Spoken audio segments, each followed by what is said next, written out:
Welcome to the Two Old Guys Reselling Podcast. This is episode 40. That's 40. Yep. That's a bunch of episodes. It's a lot. I guess not when you compare it to some of them, but for us, that's a bunch of episodes. Good start anyway. Good start. And the title, I've figured this out. The title of this episode is When You Just Can't Handle Defeat. I don't know if you know what that means, but I got beat on the dad joke last week. And yeah, I'm not sure how this is going to work. It's going to work just fine. Oh, it is. Okay. Yeah. So now I guess I know how it's going to work. Yeah. Just fine. That's it. All right. Well, what about it, man? We've got some pretty exciting things coming down the line here in the next, tomorrow. By the time this comes out, we're recording on Monday, but you guys are watching us on Thursday. Tomorrow night at 8 o'clock Central Time, we will be having a live special on the Two Old Guys Reselling Podcast channel. Me and Josh and the Reseller Locker Room guys are having a live crossover special. And we have some really, really, really big news to share. Big stuff. It's big. So don't miss it. Yeah. And I mean, we're pretty excited. Like this is big. Yeah, it's big stuff. Yep. I wish we could tell it right now. It's worth the wait. It is. Build it up. Let it fester a little bit. Yeah, we gotta build the anticipation. Yeah, shake that Dr. Pepper a little more.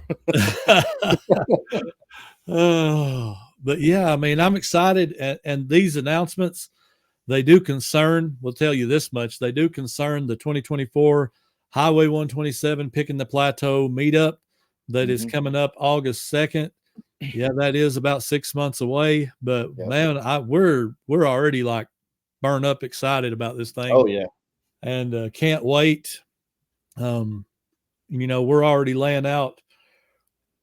I mean, we've been talking nonstop, nearly about how we're going to do things and what can make this event special and we've got some pretty exciting things to bring up and I mean, I'm just excited, man. Like, yeah, it's gonna be a good event. I mean, yeah, I can't wait. I know we still got a lot that we're working on, but I mean, what we've got coming together so far, I think people need to come. They're going to enjoy it. Yeah, it's going to be good.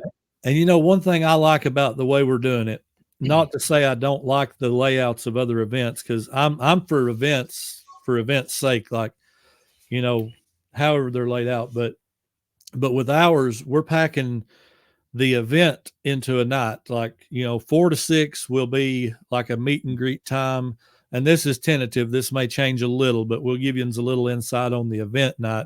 Friday night, the meet and greet kind of be like 4 to 6, and then 6 to 9 will be the actual event portion of the night, and then we'll have to clean up. But we're allowed to be there till 10, so we've got from 4 to 10 all total. So that's 6 hours of time at an event.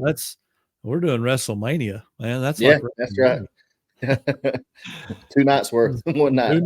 2 nights, because we're going to have a Thursday night event too. So that's going to be something altogether totally different. That is still yet being worked on, but there will be a Thursday night event also, a lot smaller scale, but another thing also. But yeah, if you're interested, make sure you come over to the live, which will be tomorrow night, 8 o'clock Central Time, and we'll spill the beans, everything. We're going to let it all fly. Right. And our Saturday, I think we're kind of in agreement. We're going to try to leave that open to just kind of hang out and pick and visit with whoever comes. And so we'll try to be available for that too, or at least that's my plan for my part of it. So no set schedule for Saturday. Right. We're just trying to leave it kind of take it as it comes, I guess you could say. Exactly. I mean, we're not lying here. Me and Josh are getting together. We're doing something. Yeah. Our families are going to get together and do something and have a good time and visit, probably a couple times before the event, so absolutely. And Josh is going to get up and do all the singing at the event. You could. Well, we'll see about that. I get nervous in the crowd. I do too. Do you get more nervous? I'm totally this way. Like I can get up at church and I'm just fine. But you put me in front of people in any other environment, and I fall all to pieces. Like, it depends on the environment, but my experience, it's like this. I think from teaching, like, so I'm nervous when it's time to get started, but that goes away pretty quick if I'm just up talking and teaching, whether it's at church or when I was teaching at school. mm-hmm. But man, playing and singing, I still probably 99% of the time, if I'm singing, especially at church, my eyes are closed the whole time. You won't see Josh's eyes. If I open my eyes, I start looking I just get so nervous. So, and if I'm in a place I'm not familiar with, my heart is still race. I'll be short of breath. I have to be careful. So, but that's just the way it is. I've heard of that closed down. My thing is, I do sing in church from time to time. I don't as much as I used to, but my thing is, I know this song by heart, but I am going to read every word. I'm not looking up off that paper. So I stay right on my paper, and whether I'm reading it or not, that's where my eyes are. Right. And if my eyes are open, it's just because there's words I'm having to refer to, but I don't, probably 2/3 of what I sing is stuff I don't need words for, but if it's something new, then but I'm still not looking at faces. No. And I'm, with the church, I'm the kind of guy that I do look at faces when I preach. Oh yeah. If you're new at that, I wouldn't recommend it, because you see emotions on people's faces. Like, you'll see and you'll see, oh, I like that. You'll catch all kinds of stuff like, I don't know if I agree with what you're saying. And that's right. And boy, you'll question what you're doing real quick if you're not really strong in what you're saying. So that's definitely been the same thing. Yeah, exactly. I experienced the same thing teaching, and like leading songs. It's different. I look around when I'm leading music, but everybody's singing, so that's different. Your voice kind of hides in with everybody else, so you're not so worried about it. And you're not the only center of attention, right? Exactly. But you put me in an environment where it's not that, and even talking, and you're looking around, like you said, seeing faces. Depending on the expressions you see, it can sure take a comfortable moment and turn it upside down in a hurry. I mean, in about half a second. Yeah. Well, so we're excited about what's coming. We hope you guys will come check out that live tomorrow night and hang out with us. And Josh will actually be on location. He's going to be at the Plains to Profit, right? With Corey, I will be. Teresa and a bunch of the guys up there in Omaha. And I'm jealous. I'd like to have went. My schedule is just not inducive, if that's correct wording. I don't know. Not feasible right now. That's a good one. I would like to do that, but Ray, the Nashville Flipper, by the way, if you don't know this, he's got one coming up in April in Nashville. Mm-hmm. That one will be a lot easier for me to get to, because I'm just an hour and a half away. But the date that he announced that is the weekend of my son's birthday. So I'm not real sure how that's going to work, because I'd like to at least go meet Ray, go to the one event, at least the night of Friday or whatever. They're doing like Friday, Saturday, and Sunday. He's taking people to church with him. Like, that's pretty cool. He's got a big weekend of looked mostly like eating to me, but that's kind of what grabbed my attention. I'm like, look at all this food, Yeah. It's like the tour day food of Nashville. Yes. Like, we will show you where we eat when we're sourcing, looking for stuff. Let's eat again, Yeah. So we hope to see you guys there. But man, what about it? Pretty good first week on the podcast. I feel like you got a pretty warm welcome from the crowd, man. They blowing you away. I did. Man, it was very, very humbling, but I'm very appreciative of all the kind words and the encouragement, man. It helps when you don't know, we know we can't replace Chris. We've talked about that extensively, and but stepping in for someone that's so well known in the community and trying to occupy that spot the best I can, and not knowing how you're going to be received or what people are going to think. I was just glad that it didn't go over like a ton of bricks, because that's kind of the fear in your mind, is that it's not going to hit well. But I appreciate everyone that took time to comment, and like I said, all the really kind things that were said, and we're going to do our best. That's all I can. I told one, all I can do is be me, and I'll do the best job I can at being me. I've been practicing that for over 40 years now, so I'm pretty good at that part. But I may not be the flavor everybody likes, but it's the flavor I've become. So, well, me and Chris had this dynamic. It's kind of like good cop, bad cop. He picked on me, and everybody just said Caleb's too nice. He won't fight back. Well, I think I found a guy that's nicer than me, and you may make me look like the bad cop now. So, I don't know. I don't know about that. I don't know about that.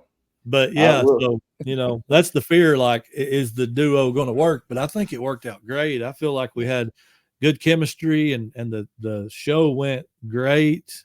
And I had a good time, just hanging out and talking, and it was good. So I'm looking forward to what the future is going to hold for us there. Well, and behind the scenes, I think, it's been, we've met now and talked many more times than we've recorded this being our second episode. And some of those conversations have been long and deep as well. Not just skimming the surface of things. So, I'm glad, because that's important. I think I've been very, just feel like I've made a friend really quickly, like fast friends, and that don't always happen that way. Sometimes it takes, when you meet someone new, even when you're working with them, sometimes it takes weeks of filling somebody out to kind of get that comfort level. But it just seemed like, there was no work to be done to do that. And I've that's made it so easy. It really has. And I think it showed on the recording last week, and hopefully this week too, Yeah, I agree. Like, no offense to anybody else, but it's just personalities. Like, not everybody has compatible personalities. You take some people and they're both listeners or they're both talkers. That can be hard. And I've never been one really to talk over somebody. I will if I really, really have to. But I've never been the guy that's going to like jump in and be like, hey, hold on a minute, I got to say something, like that. Right. I do it when I have to, but I felt like overall it went really well, and the people that are going to watch us are mostly resellers too. And they're looking to us for information, entertainment, kind of a good mixture. Right. Like turning us on in the background while they work, and I'm sure you do the same thing. You turn something on. I do the same thing. I turn something on, whether it be a reselling or whether it be unsolved mysteries or something like that.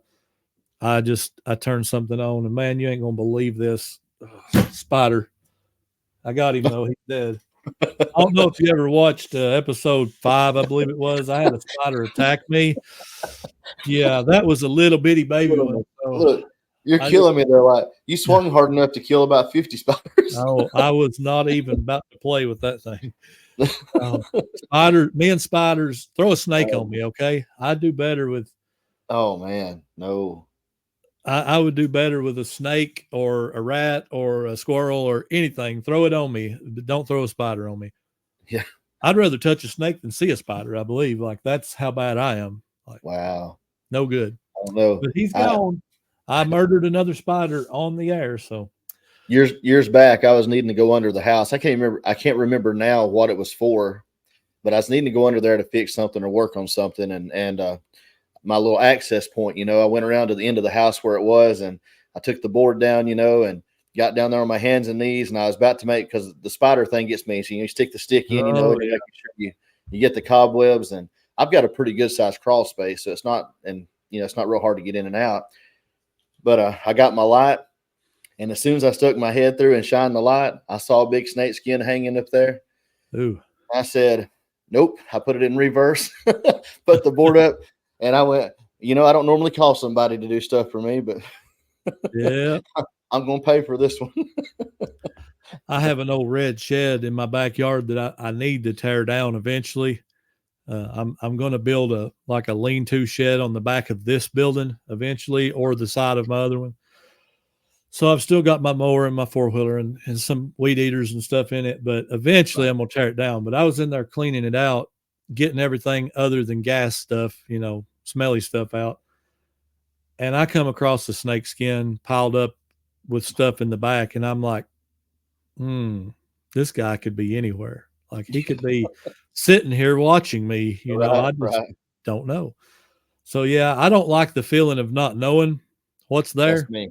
I'd rather know what's there, but I would 10 to 1 rather come face to face with a snake than come anywhere near a spider. I know that's probably backwards thinking, but man, I just can't take spiders.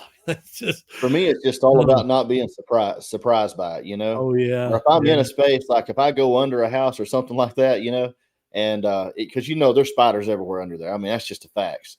So if I go under there, it's kind of like when when you're in school and you think about get the itchies, that you go under there and you just feel a little bit of an itch on your leg, and immediately the thought is, oh no, once crawled up my pants leg, and so you just get those chill bumps, and you go to swatting at everything, but it's not my favorite. I think I'm probably more the spiders probably because of how unexpected it usually is. It's usually falling, jumping out from nowhere. You're reaching in a box and there it is. That I don't like that.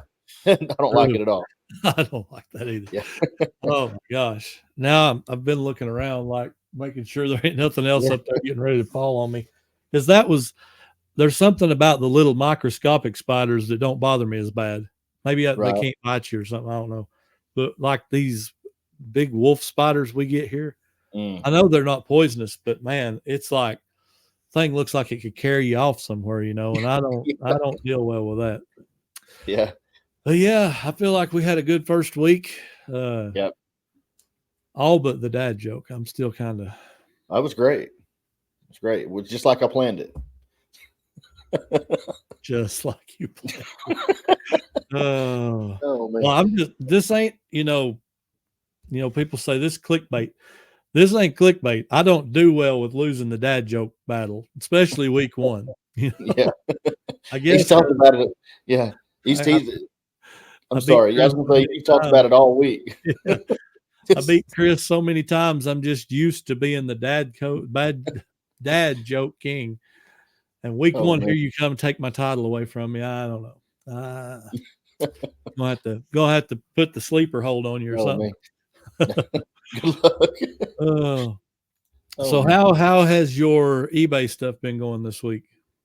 It's been really slow, honestly, for me. I mean, compared to normal, but it's kind of also sporadic. I say slow, it's not consistent. I mean, it's like I feel like there's large blocks of time where I get, as far as sales, I'm not getting any activity. I'm sending out a lot of offers, working that like normal, but I don't know. I know some people are making big sales. I mean, I keep up with a lot of folks and talk to people, and so I know it's easy to point the finger at eBay every time. And I do know the economy is a little bit, restricted right now, and that's going to impact things some. But for me, it was just a little bit slower. I mean, I've had a little less than average number of sales, and then like as opposed to like a week or 2 weeks ago, I was getting in a few bigger sales that was kind of helping that. I didn't really have a lot of really big sales the last week or so. I mean, I had a couple of decent ones, but $50, $60, $70, somewhere in that range is about it for a bigger sale. None of those $200 or $300 sales that just helps, kind of put you over when it's slow. So, but it's all right. It's the way it is sometimes. Yeah, we're kind of in that time of year still anyway. So, first quarter, I had a good first month, and then February has been kind of, it's not bad, but I've had several days under $100, which is kind of low for us now because we was riding really close to $300 a day for a long time. And February has brought that down probably to like $225 a day, average 90 days, which still I'm not complaining, but it's just where eBay's at right now. And I feel the same way. Like my listing hasn't really changed a whole lot. I did miss a couple of days, and I did go down to 10 a day like a week and a half ago, because I was trying to give myself time to build my draft bank up a little bit. And then I've had a crazy week and a crazy weekend and crazy day to day, and I've still not got it built back up. So it's good that I dropped it to 10 a day. I'd be out and not have nothing for like a week now, probably. But sometimes you got to make little adjustments, and I've got like so much stuff to do. We went to a couple of sales this weekend. I bought more silverware. You seen the silverware that was over here last week Yep. and the other day, and well, it's over here on this other table. I've sorted it all out, and there's tons of it. And the good and the bad of silverware is it's good sellers, but you have to look up each piece and determine the make, basically the make and model, like on a car. Right. So the make is easy. It'll have the name like Oneida or Rogers or whatever, but it won't tell you the, like the model, like Oneida. The Oneida stuff we had that was so good was Rushmore. But the only way you can identify it's with a picture, and you have to scroll through everything Oneida until you find it. So it is a time consuming thing, but once you get it figured out, man, you can do well. Like, oh yeah, I spent $4 on 4 bundles of probably 100 pieces of silverware for $4. So right. I expect to make a couple, $400 or $500 off that. And if you make $400 off of $4, that's crazy. It is that's pretty crazy money, because a lot of people talk about doubling, tripling, quadrupling. Now you're talking about like you paid 1% of what you're going to make, and that's nobody. I don't do that ever. Right. Nobody does. But yeah, the reselling has been up and down. Is probably the best way to describe it, I'd say. Like you said, I think it's somewhat normal for this time of year. That if you study, and I've not spent a lot of time, but if you study retail in general, and I know we're not retail, we're resale, but if you study how retail works, they have the same thing. I mean, most retail establishments, they stay in the red most of the year. They depend on just seasonal times. They have a little bump, whether they may not get back into the black, but there's certain times, be it Valentine's that we just had, they'll sell extra stuff around Valentine's Day. But we know that it usually takes from Black Friday to Christmas for them to really come out of the red and see their profit realized for the year. And so that's why we have the fourth quarter such a big deal for us too.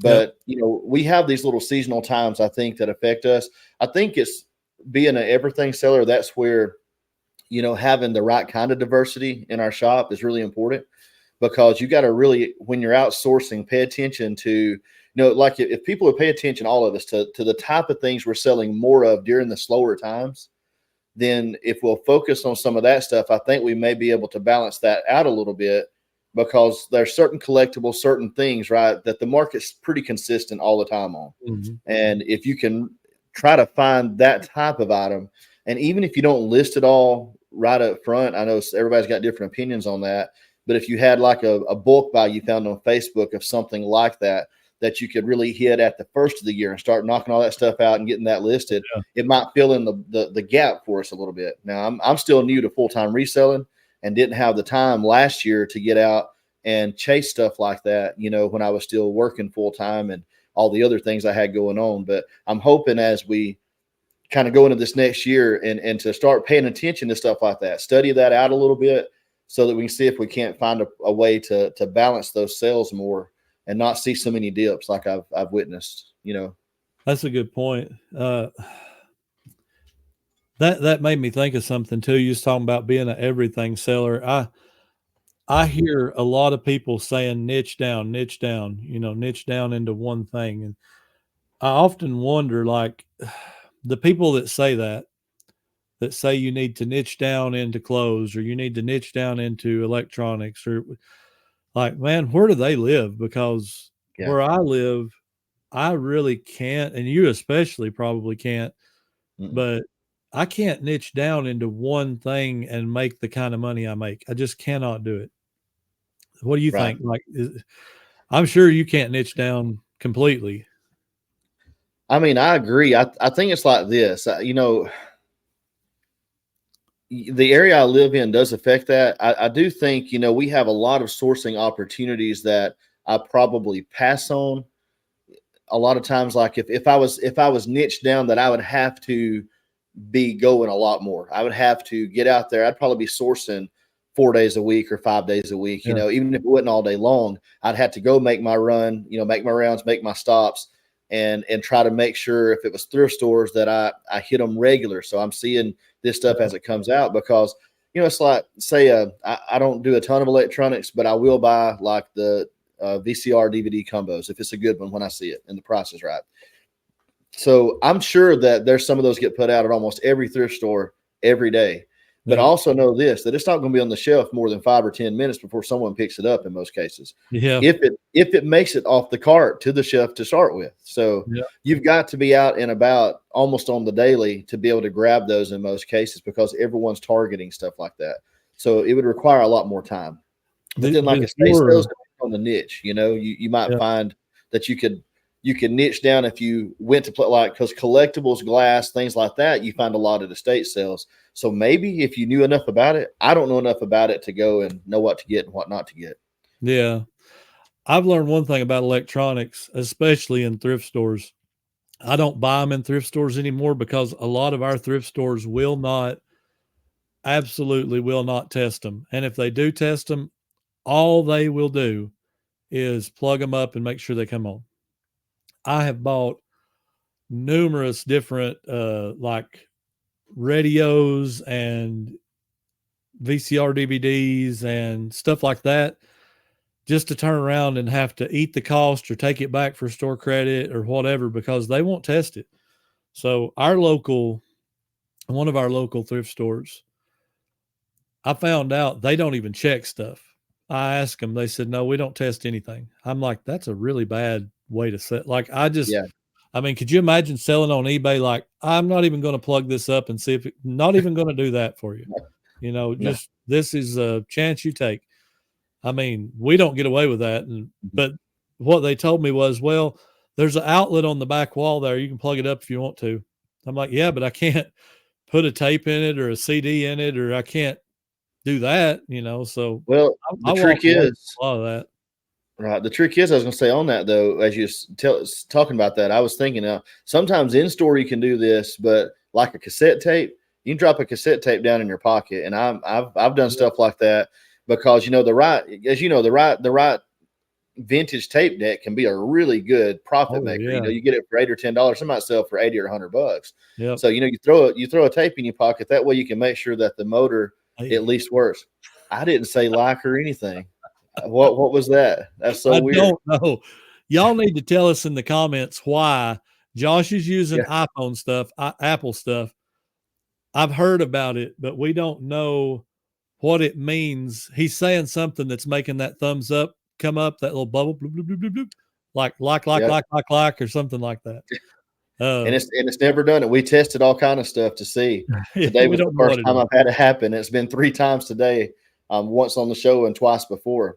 But yeah, you can throw a tape in, make sure that the motor still spins, because that's but you can test that in the store in most cases. But see if it reads well. You can keep a CD. You can carry a CD in your pocket, just one that's you can throw in, just to make sure that it reads still, because that's the thing I've had most trouble with is you get it home and everything functions, carousel works, but the eye's gone. Yeah. You can order those, but I'm not one to try to replace parts. So yeah, I mean, I will buy, like, if you buy a tape deck that's working and it's worth like $50 with the remote or $10 without, I'll buy the remote, but if you can get it. But I'm not going to do a lot of the hardware replacement stuff. No. And some people do that, and they do really well with that. If you guys are familiar, maybe not, I'm not sure, but Carter's Retro Quest on YouTube, he does a lot of repairing on video game stuff. And he threw a picture of an old vintage board from a video game console on Facebook the other day, and we're friends on Facebook. And he said, anybody have a guess at what vintage console board this is? So I took a stab at it. And the reason I thought I knew what it was, he said vintage, and it said Microsoft right in the middle. So I was like, that's an Xbox. That's got to be the first gen Xbox. Yeah. I said that, and he's like, you're correct. And I was like, lucky guess, because I wouldn't know one. I'm not the type that's going to work on that part. But yeah, I mean, and there can be money in that, but you got to see, that's a little bit more. You got to have some technical know-how for the repairing of the boards and adding paste and, soldering and you get deeper. But I mean, now the good thing about reselling is if you have some of that sort of training, you can put that into effect here too. Mm-hmm. So eBay is so cool for stuff like that because it opens so many doors. You know, I know about video games, not so much new stuff. I haven't played video games in probably 17 years, 16 years, really, as far as like being one of those guys that sits down in front of the TV for an hour or two and plays. I just ain't me no more. Right. Me and my son play one game of Madden usually on Thanksgiving Day. That's our tradition. And we was doing it on Christmas Day. So that's most of the time about all the gaming I get in, but I still know about stuff because of my childhood, because I played Mario and I played PlayStation 1 and I had all that stuff. So I know enough about it to know what to look for. But as far as the new stuff, I'll be honest, man, I picked up some new games one time and I was like, man, the language was like unreal. I could not believe what I found in some of that. Mm-hmm. So yeah, I'd been out of it so long I didn't have a clue what I was doing on some of it. But yeah. I remember the first time I had played in years. My son had an Xbox 360, and they love playing the fighting the zombies, like on Call of Duty and stuff like that. And so he begged me, wanted me to play. And man, I sat down with that controller and I counted up. I don't know, there's like 30 different things that you could do, and I'm like, the most complex it got for me was a Super Nintendo, back in the day. So I'm like, good grief.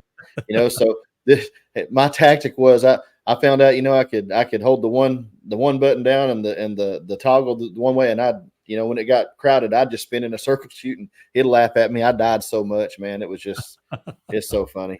It was pathetic. I know people probably that's younger than us that maybe watch this going to think that's ridiculous, but I mean, I was pathetic. I tried to practice a couple of times to get ready for him to come home from school. And I thought, I'm going to get a little better at this so I don't embarrass myself so bad. But I never got better at it. Never did. Well, those types of games when I was growing up, you basically had a button for shooting the gun and you had a controller for moving your guy and maybe one to jump or run. There's like 3 or 4 things. Yeah. Now I played Madden with my son and he's like, well, if you push the controller this way and hit this button and tap this at the same time, it'll do this move. I'm like, just let me hit the throw the ball button. I want to hit the button that throws the ball or runs or it took off and left me.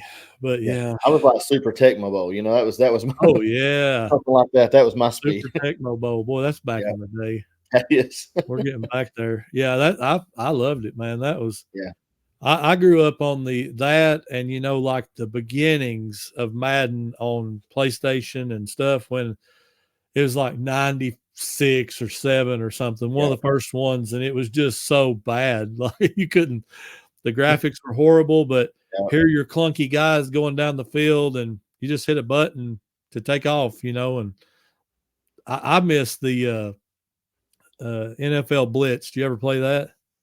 Not much, but I know what you're talking about. Like arcade style. That was pretty cool. Yep. They're pile driving each other and body slamming each other. That was fun for me. Yeah. Oh, all right. So I've got big news I forgot to even mention when we were talking before the show. I think I might have mentioned to you before, but I ordered a metal building because I work out of my house. What did I say? Because I ordered a metal building. Is it me doing this? I do that. Who knows? We still don't know. I don't know. That's crazy, man. So I ordered a metal building back in October, and they had all kinds of delays. It's supposed to be a 4 to 6 week lead time. We're at like 4 months. And so I finally sent an email, and I wasn't ugly. I just said, look, it's been 4 months. If there's something happened and y'all aren't able to fulfill the order, then I would like to get my deposit back and get a different company that can get the building out. Because we were excited about moving some of the back stock and stuff like that. And a lot of people use their storage units to put their listed items to get some space back in the house where we have just continued to expand and taking up space in the house. And well, anyway, I hadn't even woke up this morning, man. It was bright and early. Start hearing this banging on the door, and I'm like, I'm coming out of a dead sleep. I use a CPAP, so I'm pulling that off my face, and I'm like, huh? What's going on? Knocking on the front door, and about the 4th time, I'm jumping out of bed, trying to jerk clothes on, and I run to the door, open it up, and this guy's standing there. We're here from NC Carports. And I look at this big old truck with big gooseneck trailer, I'm like, y'all said y'all were coming tomorrow. Well, we tried to call yesterday. We're here this morning. I was like, oh, wow. Okay. So anyway, so they're out there putting my building up, and hopefully by this time tomorrow, we'll be able to start moving some stuff out of the house and into that. So awesome. They said it would take about a day and a half is all to get it put up. So anyway, we're excited about that. 28 by 50. Pretty good size. Yeah. And we got insurance money to help pay for this because I had a shed that the roof got blown off of back in the spring, which is still sitting in my front yard because I haven't gotten a dumpster to get rid of it. But we had the insurance money from that we put toward it. So we're not out about, I don't think it was even half of it, maybe out of pocket of the cost of that. Wow. That's to really be able to go to that. So we were excited. It just worked out well. We didn't really want to lose the other building, but right. The insurance did good to us on that. I didn't expect to get as much as we did.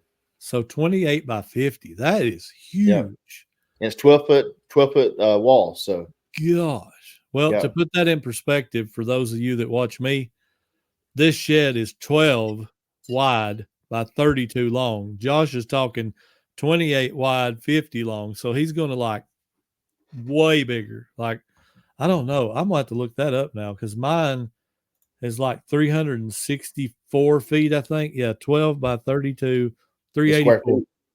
So 28 by 50. That's 1,400 square feet. I could fit 4+ of my sheds in your building. Now, talking about not handling defeat well, I don't know. Like you just outdone my building too. Well, mine's going to hold a tractor and equipment and stuff like that too. So one end of it, I have 2 roll-up doors, and I'm only going to use about the first probably 10 or 12 feet of it there, but I'm going to try to fit that, the lawnmower, 4-wheeler, the stuff like you were talking about, kind of into that end of it, at least for the time being, until I'm going to put a side shed for a lot of that stuff and make it and try to use it mostly for, eBay in the future as time goes on, so I have plenty of space to process and do all that stuff and not have to worry about, being overcrowded. But initially it's going to be kind of multi-purpose. Are you going to wire it and insulate it and any of that stuff? I definitely have to wire it. Definitely add electricity. I've got, I actually just finished getting the service entry done on the house that I'm building for my mom. So I ended up having to do that. I couldn't get an electrician to come out. I probably could have got someone if I'd have called a big company, but I was trying to save money. So I was calling local people and I was struggling. So I wound up doing it myself, but I've already got enough wire to run the connection for that too. So I'll probably just do that myself and then probably keep it kind of limited more to the one end, and especially in the space. I'm going to try to set up a space. I'm going to be still probably working out of the one end of that place that I'm building mom to start with my, with this stuff, like, filming, listing, packing orders, but eventually I think I'll move everything into that building. Wow, man. That's that's a warehouse. 1,400 square feet. I am drooling right here. Commitment, man. I made a commitment. Seriously. I mean, committed to doing it. So yeah, it was hard for us. I can imagine what a 28 by 50 cost because we spent, I want to say it was back, it's been 3.5 years ago. No, let's see, it was this time. I'm going to sneeze. Go ahead, man. Bless you. That's a good thing to do on a podcast. Sorry, guys. It's real. It's a real show. It's real. We're not robots. Not robots. I remember when we bought this, we paid like $6,800 for this. And that was with none of our electrical, none of our insulation, none of our sheetrock, and none of our heat system. So I can imagine once you get that thing finished and you move into working in there, like that's going to be a big investment.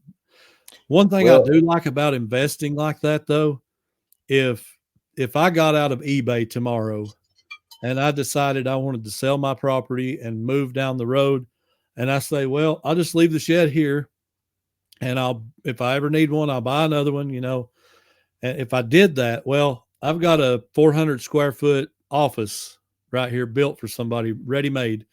And that 400 square feet probably adds $40,000 to the value of the sale. So you can't lose it's almost impossible to lose doing it. And then I bought the other shed. It's 12 by 24. All I use it for right now in the way of reselling is my death pile. That's literally all that's out there right now is my death pile. And I've got a few things on the other side I've got to get listed too. But it's basically going to be a storage building for us plus house my death pile. That way this building can be nothing but what I'm currently working on. Right.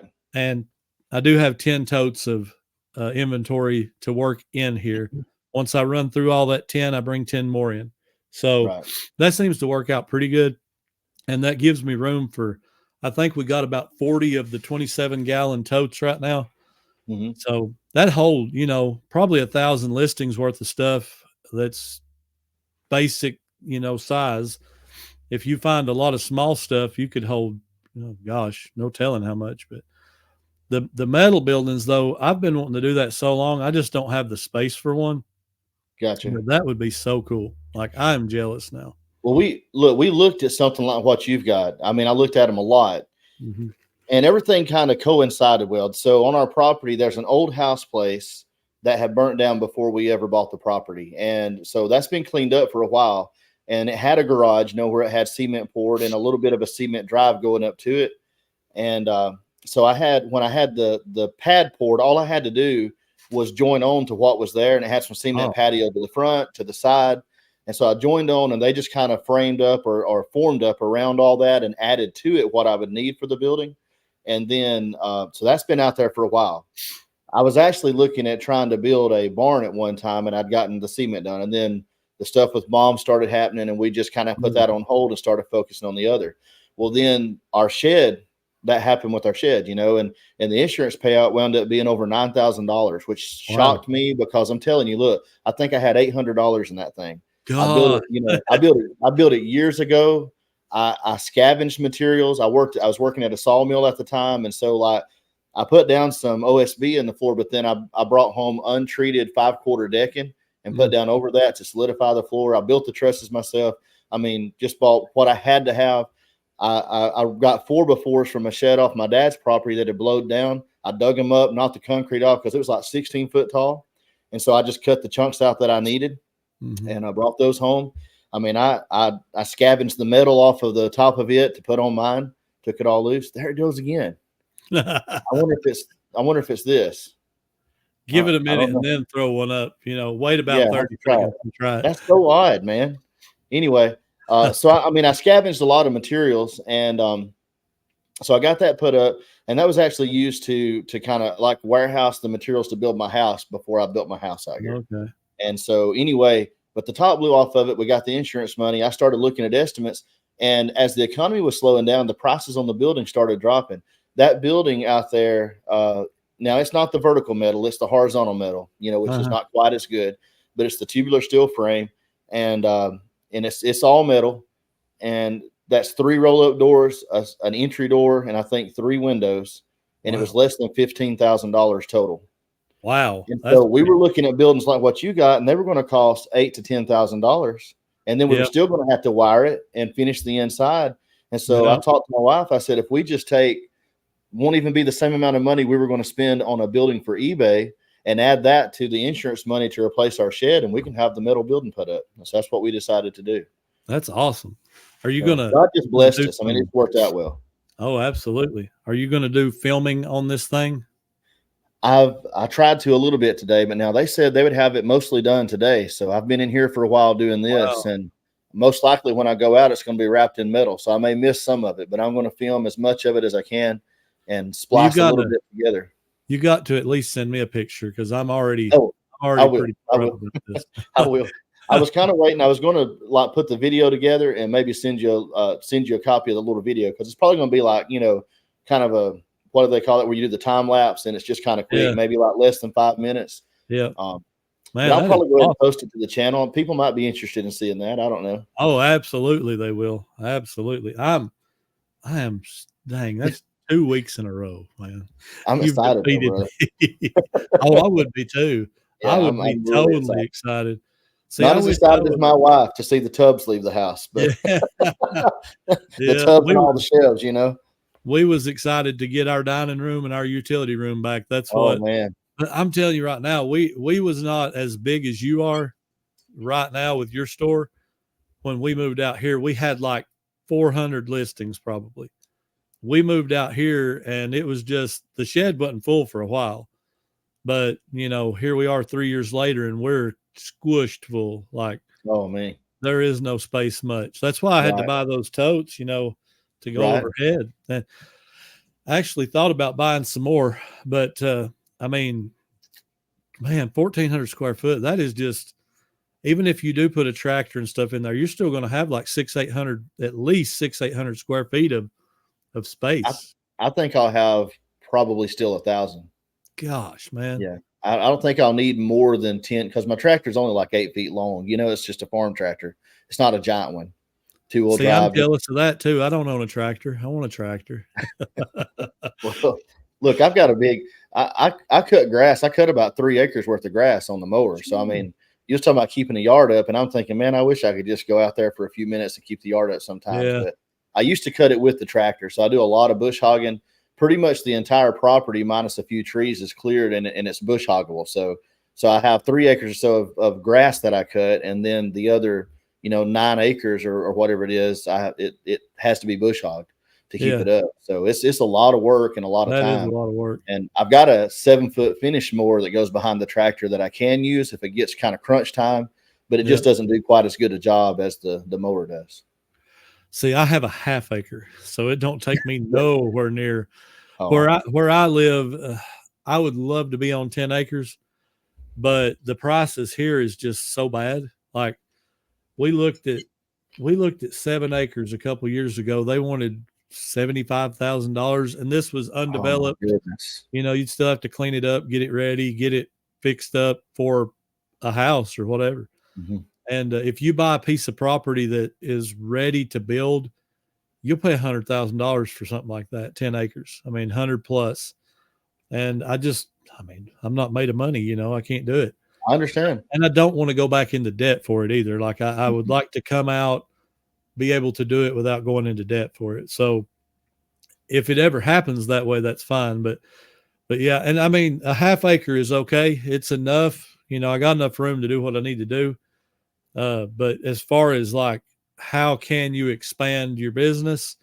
I'm very limited on what I can do there.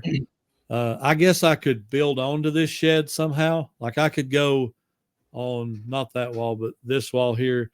I've got double doors back here that are covered up with racks, but I've got double doors there. I could build like a 12 by 8 foot room and run 3 rows or 4 rows of racks in there. I could have a lot more room, but yeah. Some people, brother, they'll take that convert what you're into like living places. I mean, I know that sounds odd to some people, but you can be done. Poor people out in the country, sometimes they do some interesting stuff. And there's someone down the road, they bought 2 about the size of yours, and they literally put them side by side. Yep. And I'm sure they got the double doors where they match up. Yep. And then they had a roof that goes over the top of the roofs that were there. Yep. So the rain doesn't run between them.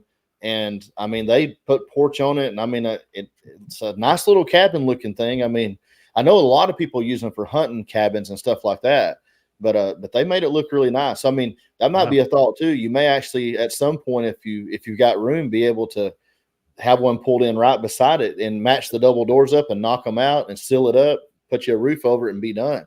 Yep. As far as storage, you could do it. And the thing about it is, where we bought ours, you could probably have them come out and look, take some measurements. And I've got like 40 feet behind this building still yet before you get to another property. I could probably have them build me another 24-foot addition and just bring it in and tie it right in and, cut a door and there you are, Yeah.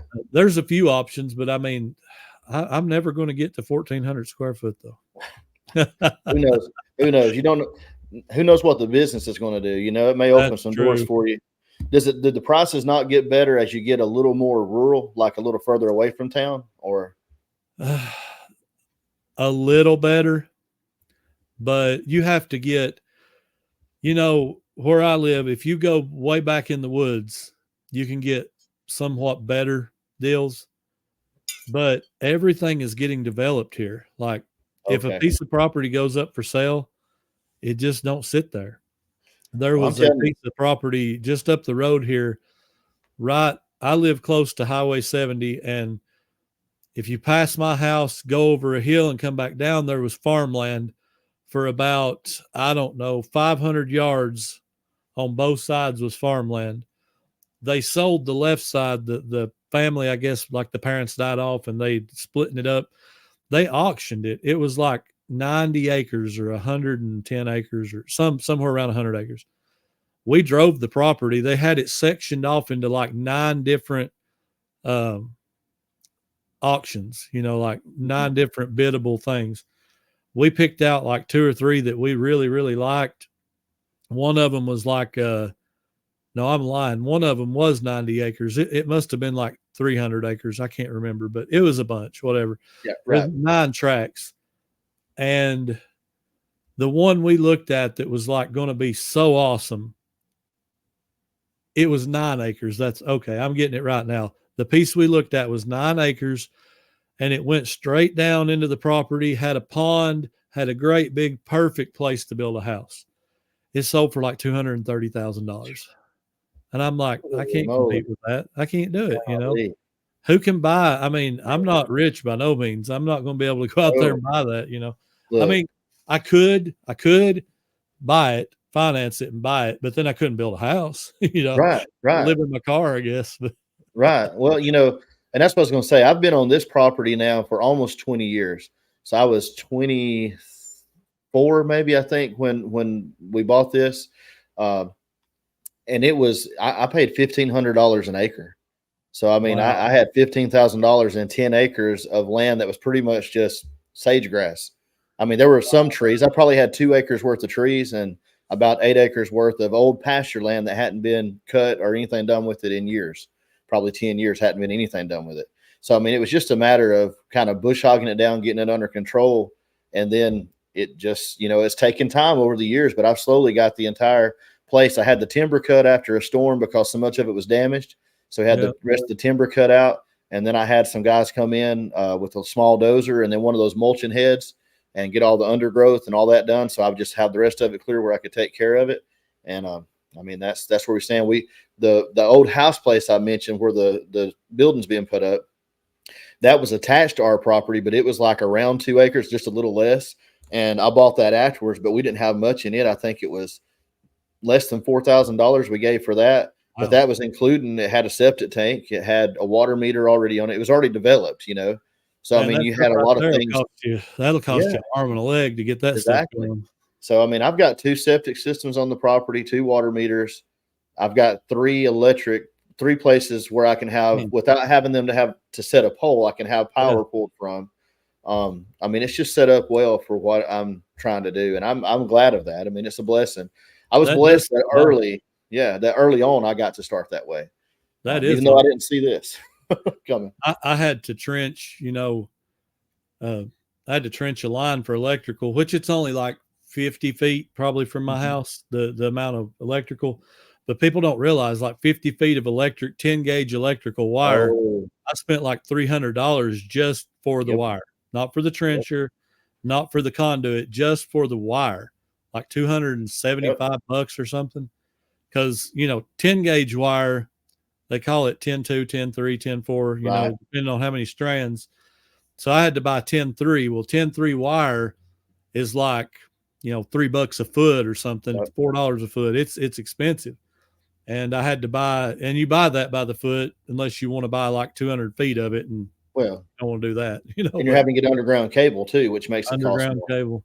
And I had to conduit all of it up here. And it was a nightmare. Like I think we probably spent $1,000 just on the electrical just to run. I mean, literally I ran it.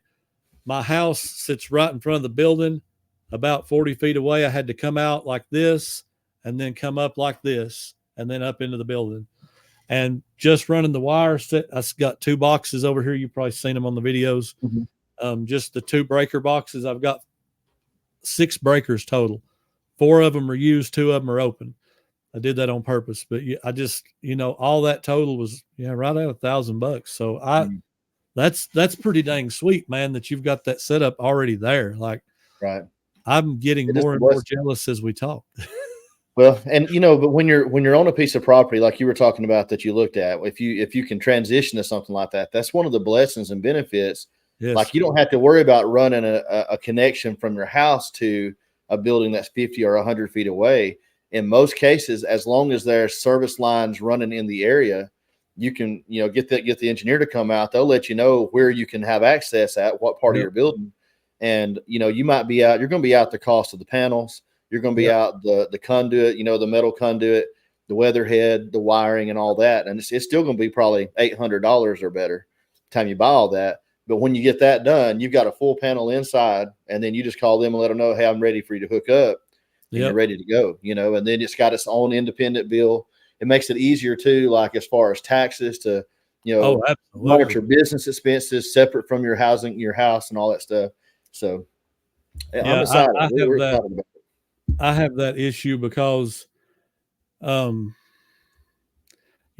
is tied in with my home. So how do you deduct what portion of your bill do you deduct for your business? Because you have no definitive way of saying, I use 10%, 20%. So I do the standard deduction. I don't have to worry about it. But if you was going to itemize on your taxes and do all that separately, it'd be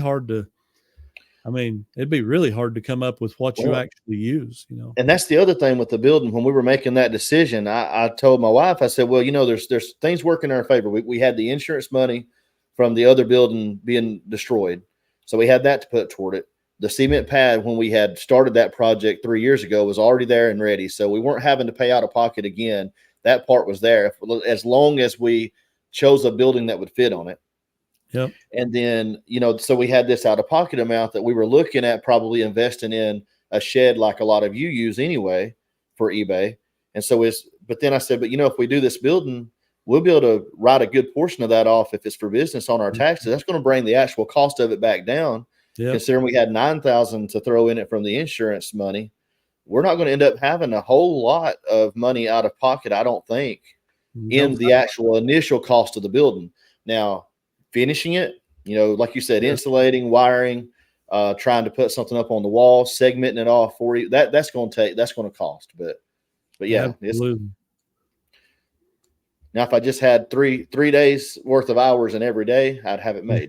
So I could get everything else done. Oh, wouldn't you like to have about an extra 24 hours a day? Oh man, at least twice a week, Yeah, at least twice a week.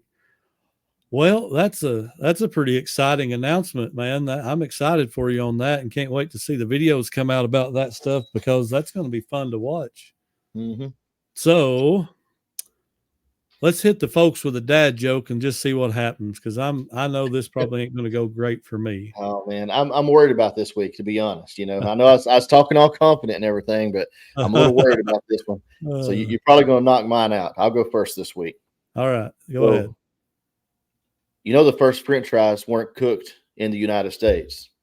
So where were the first French fries cooked? Greece.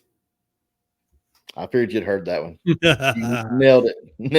The king is back on the throne. I still got a chance to tie. Still got a chance to tie. Okay. That was quick too, man. That was really quick. You might have beat me on the time from last week because I thought I nailed that one real quick last week. Yeah. So what happens when a frog's car dies?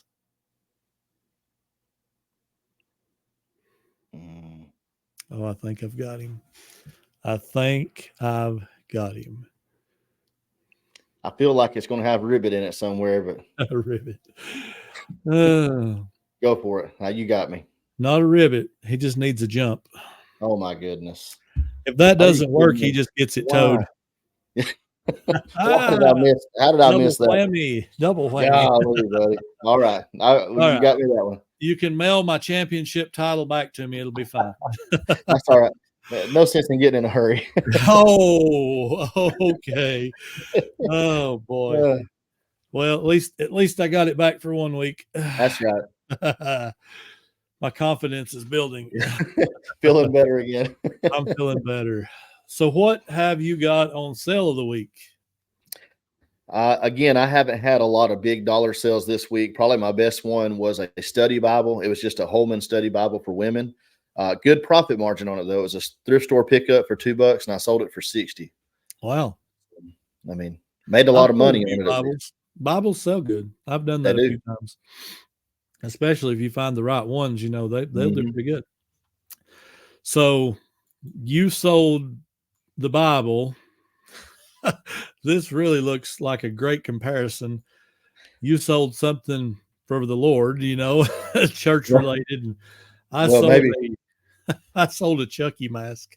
Oh, a Halloween Chucky mask, But it's going to be on the video that drops right after this. I just couldn't pass this thing up. I know that's probably not the greatest movie to watch. It probably got a lot of bad words and stuff in it, but the mask was awesome. Like, you've seen some of these masks they make that are like really good quality, really, really good made. This one is that. I paid $10 for it. I did pay up. I didn't want to pay that, but she's like $10. I said, oh, okay, I'll give you $10. But I sold it for $89.99. So I'm okay with that. That's good. Yeah. But this thing is like super cool. I may have undersold it actually, but it took about 3 or 4 months, maybe 6 months. It's been a while, but it is just really cool. So if you guys want to see it, go watch my video here in a few minutes and you can see it. It's one of my better sales, but it's not like the regular Chucky masks. It's the Bride of Chucky. So it's got like the stitching. Oh yeah. Stuff where I guess I didn't even see that movie, but and he's got some hair patches missing, and it's a really neat looking mask though. Right. But what was funny about that, we sold it and Tanya's like, hey, would you care to go get me the clothes out of the dryer? But she sends me a picture of Chucky saying, I'll be waiting for you. I said, nope, not going to get nothing. Yeah. I said, I would have, but not now. Yeah. That's another thing, kind of like spiders. I've never watched those types of movies. I've never gotten a thrill out of that. Some people, man, I know that's their favorite and they love that stuff. Man, it always, when I was a kid, it would just get me so in my head. I never liked it. But now it's pop culture. I mean, you can't have grown up in the United States in the era that we were born and not know who Chucky is, or be familiar with that. And, pretty much anything vintage that's related to that is usually pretty valuable. You find a Chucky doll that's vintage, it's worth a lot of money. Oh, yeah. And I don't watch movies like that either. I mean, I used to years ago when I would watch movies, and I'm talking 25 years ago probably. 20, 25. I'd watch a few, but man, they like, people will probably jump all over me for this, but if you watch too much of that stuff, it is bad for you. I don't care what anybody says. It can hinder your spirit like big time, make you depressed, and too much death is too much death. It just is. Like, you probably shouldn't watch too much news and see too much fighting and war and all that stuff. Right. And too much Facebook and all of it. You can just get overloaded, like really bad. Well, it's that phrase, you are what you eat. And visually we consume things as well, and through our ears. And I mean, and it's not trying to be, it's not a higher, mightier than thou or nothing. It's just anybody, it don't matter what side they fall religiously. Yeah. You go talk to therapists and people that are, do that type of work, and they'll say the same thing, man. If you feed yourself positive energy and positive stuff, it helps you feel better. So, good thing, It's exactly true. It is exactly true. You better at least have a balance. I'll tell you that. Yeah, you better. I used to be intrigued with Michael Myers. Like, I guess I never was huge on like the Freddy and the Jason. I mean, I've watched some of that, but I guess to me, Michael Myers could really happen. Like the serial killer, stalker guy that kills everybody he loves, that could like happen. Jason and Freddy probably ain't gonna happen, but Michael could happen. But that's enough of that. I don't like it. Well, my biggest, I'll say this and I'll be done. The thing, I said that about when I was a kid, but when you're young enough, a lot of stuff like that, it kind of gets you feeling edgy, about closing your eyes or you hear a noise. But, even as an adult, the thing, this may be laughable to some people, but the thing that really gets me is if I watch something like, Most Wanted, or like when you're watching the real story stuff. Some people I know love that stuff, but man, I hear enough about it already. When I watch that stuff, I can't get it. Man, that could happen. That could really happen. I can watch a show that's based off of something like that. I know they're acting. It doesn't do anything to my mental state. Nope. But when I see the pictures of the real people and these pictures, the scenes of what happened, man, that gets in my head, and it just, I am that guy that I like watching Dateline and Forensic Files, and you really have to watch how much you consume. I just say it like that because you're exactly right. It will get in your head, but the realism, that can really happen that way. Like that can really mess you up. I don't know. But I grew up. I'm sorry. I was going to say one last thing. I grew up, man. We did not lock a door my whole life growing up. I mean, we didn't lock doors. I mean, my wife, when I met her, they don't even leave the doors in their vehicles unlocked, at home. I mean, it's like totally different world. You get in a more urban environment, and I get that. But the way I grew up, I mean, the only time I remember locking the door was when we had an alert because someone had escaped from one of the prisons, and they had actually come through Fayette County. And so my dad, one of our doors didn't lock. So he had to jam something in the door, and then he stayed up during the night, just to be certain we would be safe. Yeah. And I mean, that was it. I mean, it was never a thought that we were in danger. I mean, it just wasn't. And I know it's a different world now in a lot of ways, even where we live, we lock our doors. But yeah. They like to talk about how much better we're getting, but man, you take me back to the good old days anytime. Absolutely. We was the same. My mom still don't lock her doors, but I tell her she probably should because of the way the world's getting. But yeah, she was the same way. My dad was a little bit more paranoid. He'd stick a spoon in the trim. That way, if somebody did try to come in, they'd knock the spoon off. And it's on the other end of the house, like he's going to hear this spoon go whack, Yeah. But he would do that. That's his security. Man. That's interesting. Well, let's do some comments of the week. All right. I'll go first, and you can go since you went first on the sale of the week or the dad joke. Sounds good. I picked out at Rooney85, which is Kayla. She said, I started following Josh when y'all first mentioned him, and we appreciate that very much. And she said, I think he's a perfect fit. Excited to see what's next for the Two Old Guys Reselling Podcast. We're excited, and we appreciate your support, by the way. Absolutely. It means a lot. All right, what you got? Right, so, I went with, this one's one of our last comments that we got from Cajun Reseller. He said, I like the new guest till you mentioned that ugly crimson. So I'm telling you, get used to it. That's all I can say. The crimson's not changing.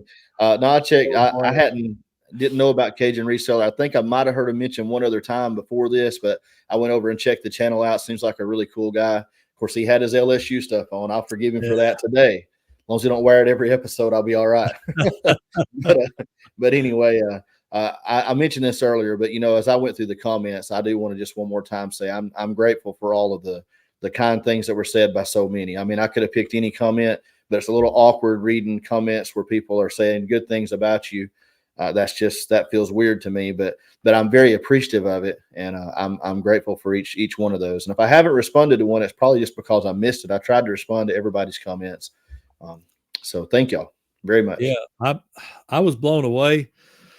And again, we said it once, not trying to replace Chris, just trying to move forward. And I feel like I was confident in my choice when I selected you, but I'm confirmed in my choice this week. Like you just slid right in there and was a perfect fit for the show, man. Like a natural fit. And I think all them comments are right. It's exciting what's coming forward, not just in the immediate future, but how long are we going to make this last? Like I want to see it do well, and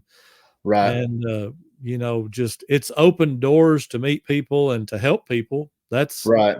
One of the greatest things. And we've got exciting news coming, like we said, and I mean that stuff would not be possible had we not had this avenue to use to get there. So it's exciting because it opens more doors going forward. But we are just about to head out. But I will say this one more time. If you guys are joining us at the end and you didn't hear us at the beginning, make sure to tune in tomorrow night, 8 p.m. Central Time, here on the Two Old Guys Reselling Podcast. We're going to be joined live by the Reseller Locker Room Podcast guys, and we will be breaking a lot of news for the Highway 127 Picking the Plateau 2024. which is August 2nd. We've got several things to discuss and go over. Josh will be joining us on location from Omaha at the Plains to Profit. So we might even get a little bit of sneak preview, possibly, depending on how you get to set up, of what's happening there. So that's exciting too. But yeah, we're looking forward to that. And any final words before we head out? That's it. Just take care. We look forward to the weeks ahead of us. I'm really excited about the meetup. That's the thing. I just want to encourage everybody, be ready for that news and get on board quick. Absolutely. No, it's not just one item of news either. It's several items of news, 3, 4, possibly 5 things we're going to announce. So, it's big time for us. And August cannot get here quick enough. I don't want to speed up the world anymore. It needs to, but I'm excited. So absolutely. So yes, absolutely. Tune in, hang out with us. We're not sure how long we'll go. Josh may not be able to stay, as long as he wants to. Depends on what's going on there, but we'll hang out long enough to break all the news for sure. That's right. Awesome. All right. Well, I believe that's going to do it for episode 40, which by the way is big. Episode 40. It is. We appreciate you guys being here, hanging out with us. And until next time, this is Two Old Guys out. Out. See you guys.